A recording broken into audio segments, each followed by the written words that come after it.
my name is Blaze Nova. What do you do for work? So I'm a real estate agent during the day, but sometimes I dabble in property management from time to time. But my true dream is to become a magician. Do you know today's defendant? Yes, I know DLP. Where do you work? I work at Ivy Lane Apartment Complex. Have you always worked at IT apartment complex?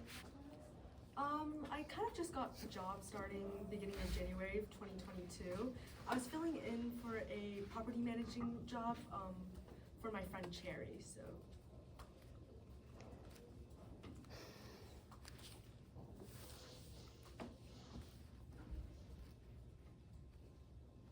Did you have any trouble renting out units? Actually, Unit 322 was a little difficult to rent out. It was kind of as difficult as trying to convince my siblings that my magic tricks were real. But yeah, they were it was a little difficult to rent out, but I eventually did it. I was really determined to do so. Who did you rent out this unit to? I rented it out to a guy named Memphis Reigns. How many key fobs did Memphis Rain ask for? He asked for 5 key fobs, and I made them all different colors so he could differentiate them. I made one gray, purple, blue, red, and green. Did you ever see the other tenants around? I sometimes saw them. They were kind of traveling around with Memphis sometimes, but I didn't really have full conversations with them. Earlier you mentioned that you knew the defendant. Did you ever talk to her? Yeah, I've had 2 conversations with her. Once in early September, and the second time was actually inside my office at Ivy Lane Apartments in the middle of October evening. When you were talking or encountered Della Carta, did you guys talk? Yeah, I had a conversation about opening a magic shop actually with her. I'm really obsessed with concept, so I'm really excited to show you guys what I have later. But we had a 10-minute conversation in my office about my business proposal. So that was pretty much my whole encounter with this awesome celebrity.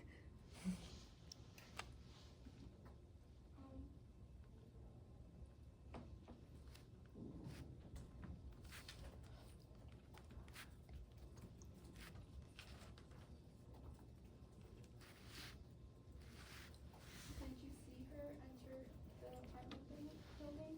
Yes, I did. Did you see her go into the elevator to any apartment units? So actually, I saw her go into the elevator, and the elevator went up to level 3 and dropped back down to the lobby floor. But there are 25 units actually in level 3, and she could have been in any one of them, so I'm not really sure what unit she was in specifically. What'd you do after the heist? So after the heist, I checked back in unit 322, and I realized all the tenants were gone, and everyone completely disappeared. It's like a proof of magic. Better than anything I could ever do, but I'm trying, guys. But so after that, I saw the news break, and I realized that the robbers were the tenants of 322.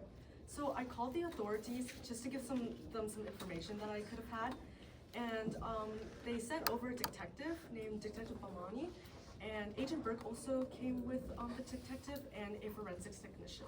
They kind of conducted an investigation within Unit 322.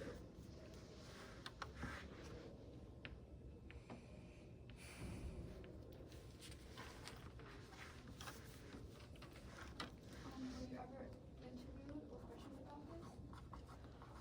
I wasn't really questioned by the detectives, but they did ask me some questions about the unit itself, and they actually asked me if there was a washer dryer in the unit, and I said yes. So they decided to take a look.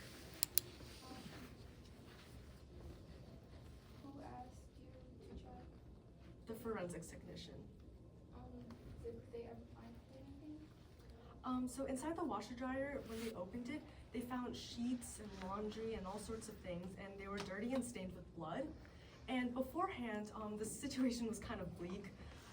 Everything, like I said, basically disappeared, and there was no furniture or anything left. And so Agent Burke looked a little, actually the entire crew looked a little distressed, seemed a little distressed to me. And, but once they opened it, I feel like Agent Burke got a little excited, so he turned it over to us and said, finally, after all these years of trying to pin it on Objection, hearsay. Response. Hearsay is an out-of-court statement that is used to prove the truth of the matter. I've heard from Mrs. Nova that Burke had been searching for a long time and haven't been finding anything, but upon finding clothes with the blood on them, he exclaimed this quote: "The statement is excited utterance." A response to that? Your Honor, they're trying to use this quote to assert the truth of the matter, that Agent Burke was biased in some sort of way in this case. Do you have a response to the exception that it's an excited utterance? No, Your Honor, as this was just another case in point of him discussing what's next. I'll overrule the objection. You can continue. So, like I was saying, the situation was pretty dire, and honestly, Agent Burke looked a little defeated, like a magician who was getting tomatoed on stage. I've had some personal experience. But then his face lit up when we opened the laundry, and then he exclaimed, "Finally, after all these years of trying to pin it on De La Porta, I finally got them." It's kind of creepy. Thank you. I have no further questions. Cross. Yes, Your Honor.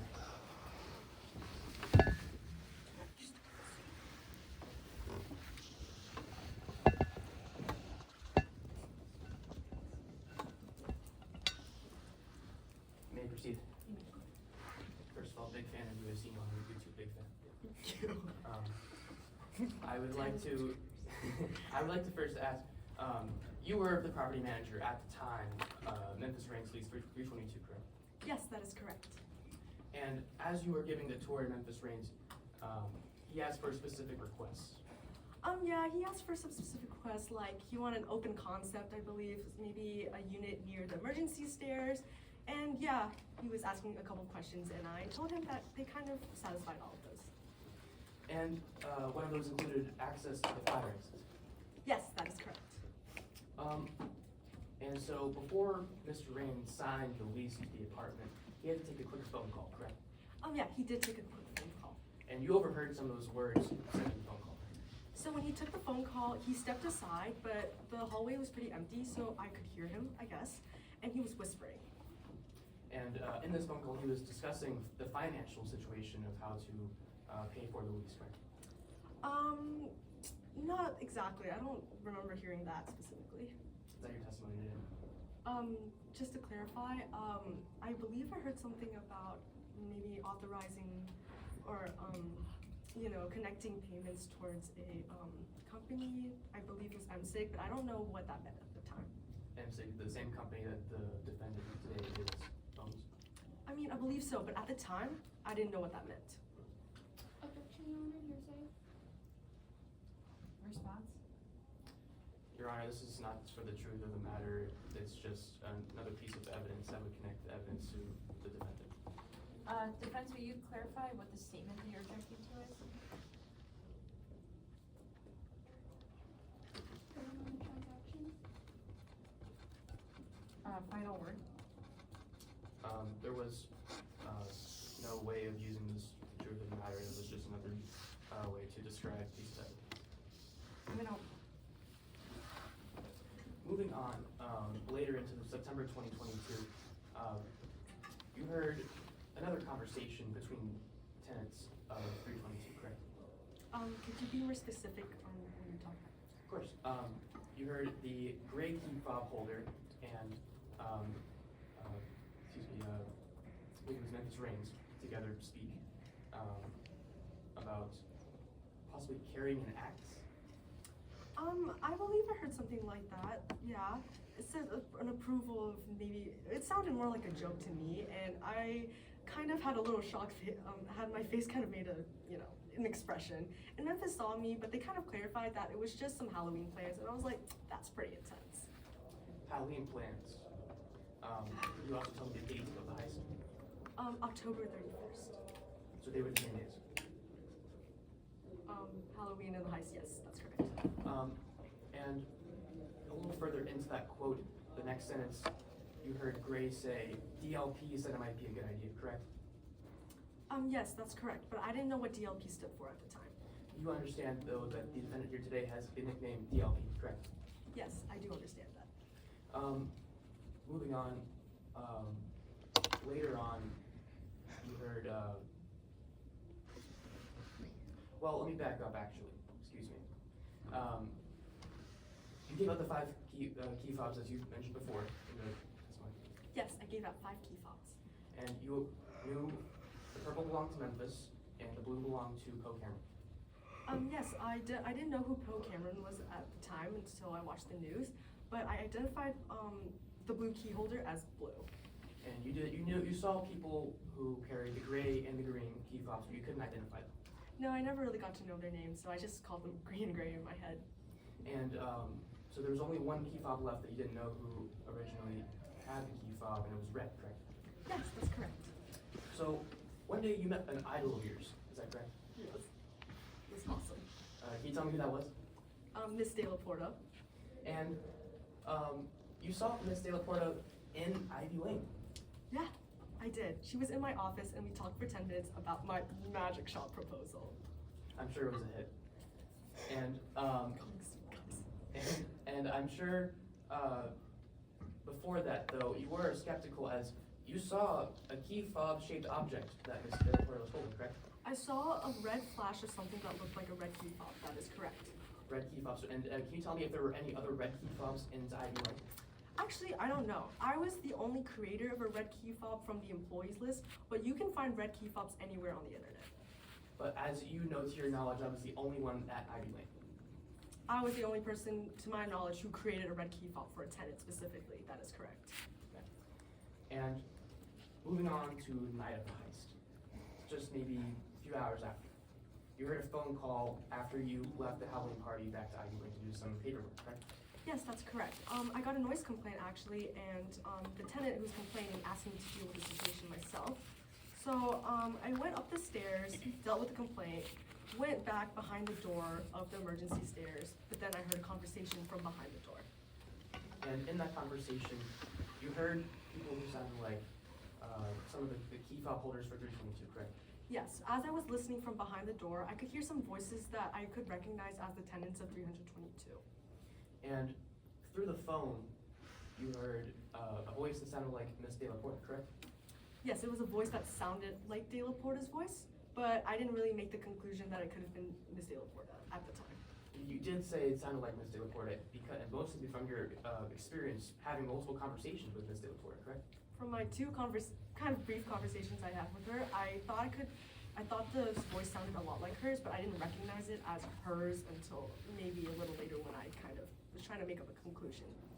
The voice through the phone that sounded like Miss De La Porta then said, then told people who are listening that you shouldn't contact them within 24 hours. And is that correct? Yeah, that's what I believe I heard. And you know that phone call was way within 24 hours of the heist, correct? I didn't know the heist was going on then, but sure. And then the voice then started to state that they blew the job by leaving blood on the floor, correct? Yeah, but it was Halloween, so I thought maybe someone spilled some fruit punch. I couldn't really tell. And you do know at the scene of the crime there was blood. Yes, now that to my knowledge that there was blood, yes. Thank you very much. No further questions.